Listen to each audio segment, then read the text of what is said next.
সদর শহর জেলা আহত সাংবাদিক সম্মেলনে আপনাদের সকল সাংবাদিক মিত্রদেরকে সদর জেলার পক্ষ থেকে এবং আমার ব্যক্তিগত পক্ষ থেকে সকলকে আন্তরিক শুভেচ্ছা। আমরা সকলেই জানি গত 1 ফেব্রুয়ারি দেশের যশস্বী প্রধানমন্ত্রীর নেতৃত্বে দেশের মাননীয় অর্থমন্ত্রী নির্মলা সীতারমণজি 2026-27 অর্থবর্ষে বাজেট পেশ করেন। এই বাজেটকে কেন্দ্র করে আজকে আমাদের এই সাংবাদিক বৈঠকে আমাদের মধ্যে উপস্থিত আছেন রাজ্যের মাননীয় মন্ত্রী শ্রদ্ধেয় শ্রী বিকাশ দেববর্মা মহোদয়, আমাদের মধ্যে উপস্থিত আছেন এই বাজেট কর্মসূচির জেলা কনভেনর তথা জেলার মাননীয় সম্পাদক সুব্রত চক্রবর্তী মহোদয়, আমাদের সঙ্গে উপস্থিত আছেন বাজেট কার্যক্রমের জেলার কো কনভেনর তথা আমাদের জেলার আরেকজন সম্পাদক দেবব্রত ভট্টাচার্য মহোদয়, আমি প্রবীর রায়, জেলা মিডিয়া ইনচার্জ। এখন আমি রাজ্যের মাননীয় মন্ত্রী মহোদয়কে অনুরোধ করব আজকাল এই প্রেস বার্তার উপর আলোচনা রাখার জন্য।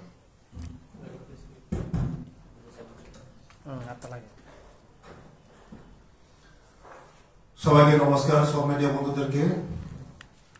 আজকে বাজেট নিয়ে আজকে প্রেস হচ্ছে।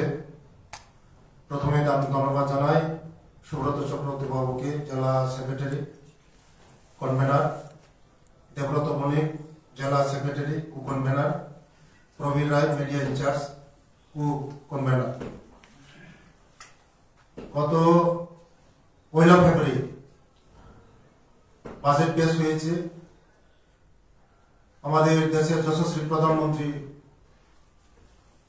নরেন্দ্র মোদীজিকে ধন্যবাদ জানাই এবং অর্থমন্ত্রী সীতারমণজিকেও ধন্যবাদ জানাই যে গরিব কল্যাণমুখী যে বাজেট দিয়েছে আমাদের দেশের জন্য। এই বাজেট সমস্ত জনগণের কল্যাণের জন্য বাজেট হয়েছে, সুন্দর বাজেট হয়েছে। 2026-27 সালের বাজেট আমাদের এসটি সম্প্রদায়ের জন্য, শিডিউল ট্রাইব সম্প্রদায়ের জন্য কি করা হয়েছে তা স্পষ্টভাবে আমি বলবো। 2026-27 সালের বাজেট আদিবাসী সম্প্রদায়ের জন্য কি করা হয়েছে: জনকেন্দ্রিক ও অন্তর্বর্তীমূলক উন্নয়ন, আদিবাসীদের সঙ্গে সরাসরি সম্পর্কযুক্ত। এই বাজেট স্পষ্টভাবে জনকেন্দ্রিক উন্নয়ন নীতি গ্রহণ করা হয়েছে, যেখানে দরিদ্র, বঞ্চিত, পিছিয়ে থাকা জনগোষ্ঠী অগ্রাধিকার নিশ্চিত করা হয়েছে। এই গোষ্ঠীর অন্যতম প্রধান অংশ হল তালিকাভুক্ত জনজাতি এসটি। সবকা সাথ সবকা বিকাশ দর্শনকে কেবল স্লোগান নয়, বরং লক্ষ্য ভিত্তিক ও কার্যকর বাজেট বরাদ্দের মাধ্যমে বিস্তারিত করা হয়েছে। আদিবাসী অধ্যুষিত এলাকার জন্য গুরুত্বপূর্ণ ব্যয় খাত সব ক্ষেত্রে আলাদাভাবে, আদিবাসী শব্দটি না থাকলেও নিচের খাতগুলির সুবিধা অধিকাংশই আদিবাসী অঞ্চলগুলিতে পৌঁছে দেওয়া। গ্রামীণ উন্নয়ন 2,73,108 কোটি টাকা। আদিবাসী জেলাগুলির বড় অংশই গ্রামীণ ও আকাঙ্ক্ষিত জেলা, এই খাতে অর্থ ব্যবহার হচ্ছে। জীবিকা সৃষ্টি, আবাসন, পানীয় জল, গ্রামীণ যোগাযোগ ব্যবস্থা উন্নয়নের, কৃষি সংশ্লিষ্ট খাত 1,62,671 কোটি। আদিবাসী জনগোষ্ঠীর জীবিকার মূল নির্ভরশীল কৃষি, বনজ উৎপাদন, মৎস্য পশুপালনের উপর উচ্চ মূল্যের কৃষি, মৎস্য উৎপাদন, পালন, পশুপালনে বিশেষ গুরুত্ব দেওয়া হচ্ছে, যা আদিবাসী অঞ্চলে ব্যাপকভাবে প্রচলিত।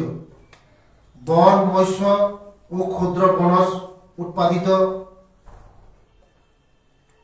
ভিত্তিক সহায়তা, ভারতীয় মৎস্য জাহাজকে ধরা মাছকে শুল্ক মুক্ত করা হচ্ছে, যা আদিবাসী ও উপকূলীয় মৎস্যজীবীদের সরাসরি উপকারে আসবে। 500টি জলাধার ও অমৃত সরোবরের সম্মিলিত উন্নয়ন, অভ্যন্তরীণ মৎস্য চাষে যুক্ত বহু আদিবাসী গোষ্ঠী উপকৃত হবে। বন ভিত্তিক জীবিকা সহায়তা, যেমন চন্দন কাঠ, কাজু ও কোকোনাট।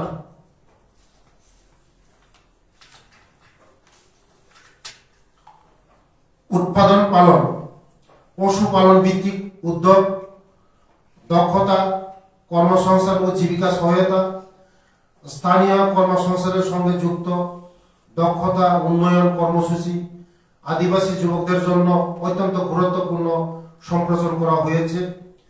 গ্রামীণ ও উপ শহর অঞ্চলের উদ্যোগ, নারী নেতৃত্বাধীন স্বনির্ভর গোষ্ঠী সেলফ হেল্প গ্রুপ, কৃষি মৎস্য সংশ্লিষ্ট খাতে স্টার্ট আপ, উত্তর পূর্ব আদিবাসী প্রধান অঞ্চল, উত্তর পূর্ব ভারতের উন্নয়নের বরাদ্দ 6,812 কোটি টাকা।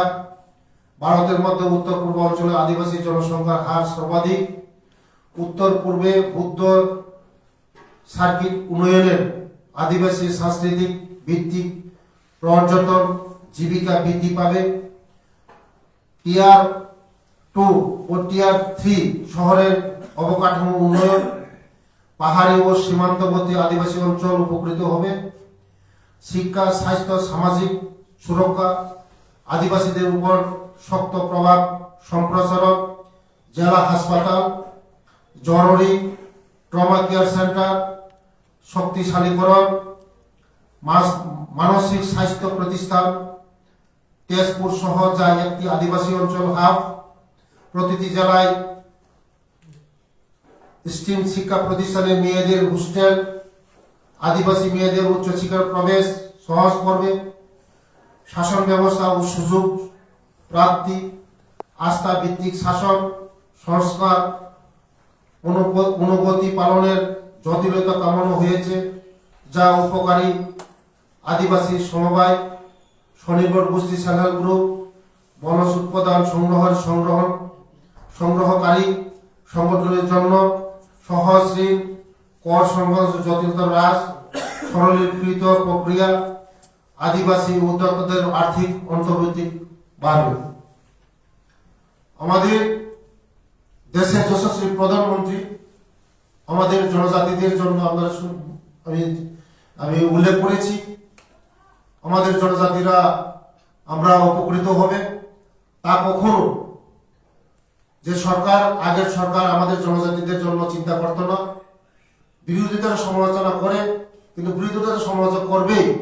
কিন্তু মোদিজি আসার পরে আমাদের জনজাতিরা যেভাবে এগিয়ে চলছে, যেভাবে এগিয়ে যাচ্ছে, শিক্ষা, আমাদের দীক্ষা, সব দিকে, অর্থনৈতিক সব দিকে আমরা এগিয়ে যাচ্ছি। একমাত্র আমরা মোদিজির যে সরকারের নেতৃত্বেই আমরা স্বপ্ন দেখছি, এই স্বপ্নটা বাস্তবায়ন হচ্ছে। আগামী দিনও আমাদের মোদিজির নেতৃত্বে যে আমাদের যে আদিবাসীরা অনেক উপকৃত হবে এবং আগামী দিন আমাদের আশা বিশ্বাস মোদি হে তো মুমকিন হে, সবকা সাথ সবকা বিকাশ, এই লক্ষ্যেই আমরা সরকার চলছে। আগামী দিন আমাদের এই আদিবাসীদের জন্য যা বাজেট হয়েছে আমাদের উপকার হবে। ধন্যবাদ, নমস্কার। সবকা সাথ সবকা বিকাশ, যত্ন করুকা। আমার একটা বাজেটের বাইরে কোশ্চেন, আপনি তো জনজাতি কল্যাণ দপ্তরের মন্ত্রী এবং সামনে এডিসি নির্বাচন, আপনি বা অন্যান্য মন্ত্রী এবং মুখ্যমন্ত্রী বিভিন্ন জনসভায় যোগদান চলছে বিজেপিতে, কি মনে করেন আগামী এডিসি ইলেকশনটা নিয়ে কি মনে করেন? ভালো প্রশ্ন করেছেন। আমাদের জনজাতিরা 35টা বছর শুধু বুথে রাজনীতি করা হয়েছে। আমাদের জনজাতিদেরকে শিক্ষা দীক্ষা বলুন, আমাদের অর্থনৈতিক বলুন, গত দিনের যে সরকার, 35টা বছর যে সরকার, মানিক সরকার যে সরকার, জিতেন বাবুদানোর যে সরকার আমাদের শোষণ করেছে, আমাদেরকে ঠকিয়েছে, ভোটের রাজনীতি করেছে। ওরা জানে যে জনজাতিরা যদি শিক্ষিত হয় ঠকাতে পারবে না, তার জন্য ওরা আমাদের জনজাতিরা শিক্ষিত করতে দেয়নি। স্কুল বলুন, কলেজ বলুন, হোস্টেল বলুন, একলব্য বলুন, কোনো কিছু করতে দেয়নি আমাদের গ্রাম অঞ্চলে। তার জন্য এই 35 বছর আমরা জনজাতিরা অনেক পিছিয়ে গিয়েছি, অর্থনৈতিক পিছিয়ে গিয়েছি এবং শিক্ষা দিকে পিছিয়ে গিয়েছি। আজকে মোদিজি আসার পরে আমাদের জনজাতি নর্থ ইস্টের জনজাতিদেরকে যেভাবে শিক্ষা দীক্ষা সব দিক দিয়ে আমরা এগিয়ে যাচ্ছি, তার জন্য মোদিজিকে আমি ধন্যবাদ জানাই এবং রাজ্যের জনপ্রিয় মুখ্যমন্ত্রী প্রফেসর ডক্টর মানিক সিংকে ধন্যবাদ জানাই। কারণ উনি আমাদের রাজ্যের জনপ্রিয় মুখ্যমন্ত্রী যেভাবে চরকির মতন ঘুরছে, সব জায়গায় মতন ঘুরছে আমাদের জনজাতি এরিয়ার মধ্যে। উনি জানেন যে ত্রিপুরার মধ্যে যদি আমরা শ্রেষ্ঠ ত্রিপুরা করতে চাই, বিকশিত ত্রিপুরা করতে চাই, যে এডিসি এরিয়াকে ট্রাইবেলদেরকে উন্নতি করতে হবে, তারপরেই আমরা বিকশিত ত্রিপুরা করতে পারবো। তার জন্যই আজকে আমাদের রাজ্যের জনপ্রিয় মুখ্যমন্ত্রী আজকে সারা জায়গার মধ্যে আমরা কোনোদিন আমরা আগে দেখতাম না 35 বছরের মধ্যে এই মানিক সরকার কোনোদিন আমাদের গ্রাম অঞ্চলে আমাদের জনজাতিদের সঙ্গে কথা বলতো না। আজকে আমাদের মুখ্যমন্ত্রী সব জায়গায় যায়, সব কোনায় কোনায় মধ্যে যায় আমাদের জনপ্রিয় মুখ্যমন্ত্রী যে মানিক শাহজি। উনি জানে যে জনজাতিদের যে দুঃখ কষ্ট, উনি জানে আমাদের দুঃখ কষ্ট বুঝেই বলেই আজকে আমাদের সব জায়গায় সারা ত্রিপুরার মধ্যে চরকির মতন ঘুরছে। আগামী দিন এই যে মানিক শাহজি আমাদের জনজাতিদের পাস করার ফলে আজকে মানুষ দেখছে, আমরা স্বপ্ন দেখছি, যে স্বপ্নও বাস্তবায়ন হচ্ছে, যে একমাত্র পারে মোদিজি পারে, একমাত্র যে পারে আমাদের রাজ্যের জনপ্রিয় মুখ্যমন্ত্রী নেতৃত্বে আমাদের ট্রাইবেলদের একটা মুক্তি দিতে পারে, আমরা অন্ধকার জগৎ থেকে আমরা আলো জগতে বুঝতে পারি। তার জন্য আজকে আমরা শত শত হাজার হাজার মানুষ আজকে বিভিন্ন দল ত্যাগ করে, বিভিন্ন দল ত্যাগ করে আজকে আমাদের বিজেপির মধ্যে সামিল হচ্ছে। আগামীতে বিরোধী বলতে কেউ থাকবে না, একমাত্র থাকবে শুধু বিজেপির সঙ্গে থাকবে। আমাদের জনজাতিরা বিশ্বাস করে একমাত্র পারবে আমাদের মোদিজি পারবে, আমাদেরকে মুক্তি দিতে পারবে এবং আমাদের আলো আনতে পারবে এবং আগামী দিনে আমাদের রাজ্যের জনপ্রিয় মুখ্যমন্ত্রী পারবে। এডিসি ভোট নিয়ে কি বলবেন? এডিসি সময় আসবে আমাদের নিশ্চিত, আমাদের এই যে জনজাতি এরিয়ার মধ্যে ওরা বলছে জনজাতি এরিয়ার মধ্যে আমাদের বিজেপি নেই। আপনারা দেখেছেন, প্রত্যেক দিন দেখেছেন হাজার হাজার মানুষ আমাদের এই বিজেপিতে যোগদান করেছেন, আমাদের মজবুত হচ্ছে। আগামী দিন আমরা রাজ্যের মধ্যে এডিসির মধ্যে আমাদের এই বিজেপি শুধু সময়ের অপেক্ষা, আমরা সরকার গঠন করব। আগামী দিন সময়ের অপেক্ষা সরকার গঠন করবে, কারণ মানুষ বিশ্বাস করছে। আগে এই 5 বছরের আগে শুধু জাতিগত জাতি সেন্টিমেন্ট দিয়ে চোখের আঁসু জল ফালিয়ে আমাদের একটা আঞ্চলিক পার্টি শুধু জাতি জাতি জাতি বলে জাতির নামে বলে ভোট আদায় করেছে। কিন্তু এই 5 বছরের মধ্যে তারা এডিসির মধ্যে কোনো কিছু করতে পারে না, না একটা চাকরি দিতে পারেছে, না একটা ভালো রাস্তা দিতে পারেছে, না কারো ঘর দিতে পারেছে, না কারো কোনো কিছু দিতে পারেছে, কোনো কর্মসংস্থান দিতে পারেছে, কোনো কিছু দিতে পারেনি। মানুষ হোপলেস হয়ে গেছে। মানুষ মনে করছিল যে আমাদের একটা রাজঘরানার রাজ পরিবারের একজন লোক, তাই না ঠিকই আমাদের করবে, কিন্তু করতে পারেনি। আমাদের জনজাতিদের আশা আকাঙ্ক্ষা করতে পারেনি। একমাত্র এই 5 বছর দেখেছে কোনো কিছুই করতে পারেনি। কোনো কিছু আমাদের জনজাতিদের হোপলেস, আশা শেষ। কারণ তার জন্যই আজকে এই মানুষ মনে করেছিল আমাদের রাজ পরিবারের একজন এসেছে, উনি আমাদের হয়তো করতে পারবে, কিন্তু কোনো কিছু করতে পারেনি। আজকে একমাত্র হোপলেস হয়ে গেছে জনজাতিরা, আর কেউ তারা করতে পারবে না। টাইমও শেষ। আগামী দিন করলে এডিসির মধ্যে আমরা চাকরি দিতে পারবো, এডিসির আমরা ট্রাইবেলের জন্য রাস্তা দিতে পারবো, জল দিতে পারবো, কর্মসংস্থান দিতে পারবো, সবকিছু পারবো আমাদের একমাত্র রাজ্যের জনপ্রিয় মুখ্যমন্ত্রী প্রফেসর ডক্টর মানিক সেই পারবে, কেউ পারবে না। ধন্যবাদ।